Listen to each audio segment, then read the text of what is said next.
Cette carte présente le Rhône qui sort du lac Léman à Genève pour descendre vers le sud de la France. La force de l'eau permet de produire de l'électricité renouvelable et on voit ici quatre grands barrages, Verbois, Chancy-Pougny, Génissia et Seyssel. En contenant le Rhône, ces barrages forment de grandes retenues d'eau dont profitent les oiseaux aquatiques. Mais ils créent aussi des obstacles pour le déplacement des poissons. C'est pour cela qu'on a installé des passes à poissons, des ruisseaux en escalier qui permettent aux poissons de remonter et de descendre le fleuve. Mais on ignore beaucoup de choses sur la vie des poissons dans le Haut-Rhône. Quelles espèces sont présentes et quels sont leurs effectifs? Où préfèrent-ils vivre selon les saisons? Comment se déplacent-ils entre les barrages? Pour le savoir, des chercheurs font des sorties nocturnes en bateau sur les différentes retenues du Rhône et au fil des saisons. Ils auscultent les fonds à l'aide de deux sonars, tout en prélevant des échantillons d'eau pour récupérer l'ADN des diverses espèces de poissons. Voici donc notre bateau. C'est avec lui qu'on va faire nos navigations nocturnes sur les barrages du Haut-Rhône.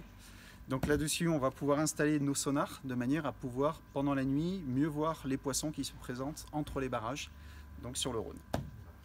Donc on a ici le résultat des images sonars que l'on réalise sur les retenues hydroélectriques du Rhône genevois. Donc on a vraiment une vision verticale de la colonne d'eau, avec ici la surface, là où se trouve le bateau, la ligne de fond du substrat qui va se dessiner petit à petit.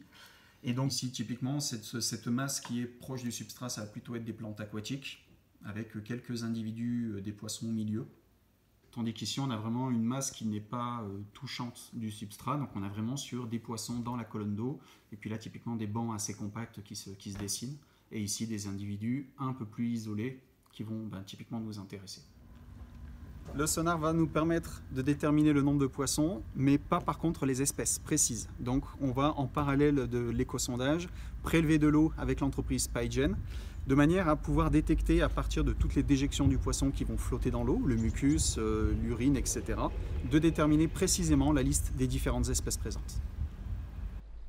Grâce à ces recherches, la vie des poissons du Haut-Rhône commence à être mieux comprise.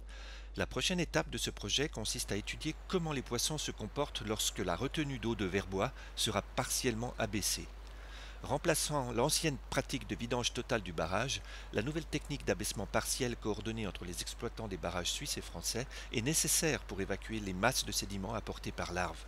Avec les années, ces sédiments s'accumulent dangereusement contre le barrage de Verbois, au risque de provoquer des inondations dans certains quartiers de la ville de Genève.